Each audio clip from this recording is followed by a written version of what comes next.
for end of difficult situation or a task or a solution to a difficult problem. We do wish to see light as soon as possible for all the problems that we encounter, but what is a problem? Edward Thorndike defined a problem as something like where actions necessary to attain the goals are not obvious. A problem can be classified as well-defined, ill-defined, or wicked.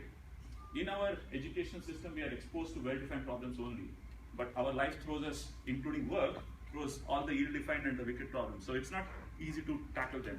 For example, this, find X. This problem looks like a well-defined problem.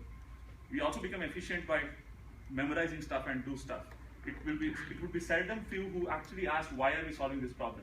The same problem thrown to us this way, where it's a Pythagorean triplet again, but somebody asked us saying that how many steps are there on this ladder, or how many windows are there on this building, it would be bizarre, right? We would say, what? How can you say that?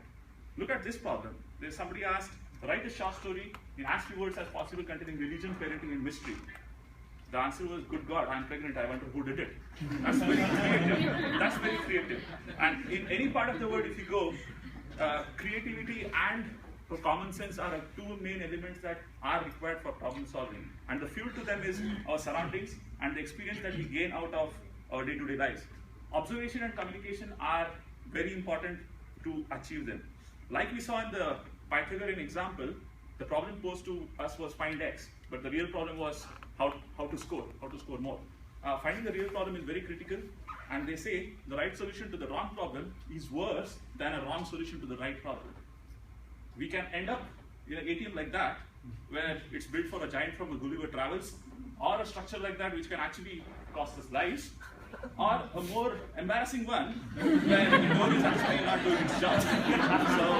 So all of this can happen. So this is now about a long tunnel that was built in Geneva, Switzerland.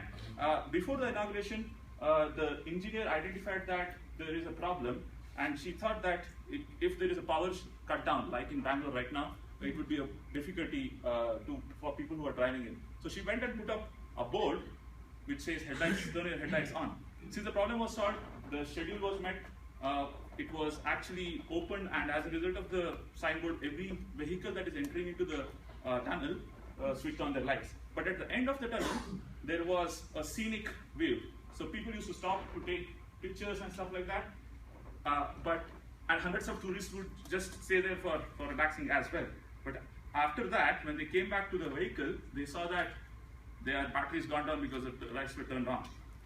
Most of these tourists would go back with this bad experience out of this holiday, and as a result of that, this tunnel got a bad reputation. Now the thing is, whose this problem is? Is it the problem of the engineer, is it the problem of the driver, or is it the problem of the government? This is one of the common reasons that we see some of the problems are unsolved. We keep checking whose problem it is, and we don't actually understand who can solve it. Coming back to this one, so she came up with these three ideas. One is to put a board saying turn off the lights, but that would mean in the night it would be difficult for him to drive, obviously. Second one was a battery charging station, but that was very expensive. But she came up with a more explicit signboard to solve it, and that looked like this. If it is daylight and if your lights are on, turn off your lights. If it is dark and if your lights are off, turn your lights on. If it is daylight and if your lights are off, leave your lights off. And if it is dark and if your lights are on, leave your lights on. People would just, the car or the vehicles would just jump off the cliff.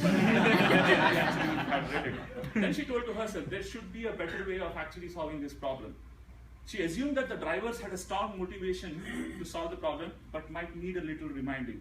And hence, she came up with this board saying that, are your lights on, right? This was just a reminder, and the reaction to this would be driven by common sense.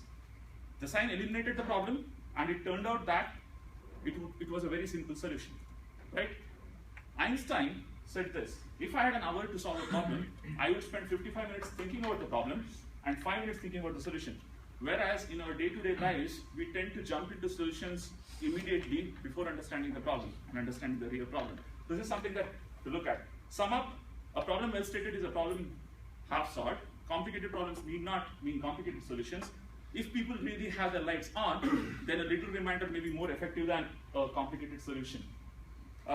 Humans are natural problem solvers. Engineers are a breed who are trained to do it. But sometimes we do lose track of the common sense while we do it. In the hindsight of identifying the problems, what is the real problem, and arriving at a simple solution, the question really is, Are your lights on? Oh.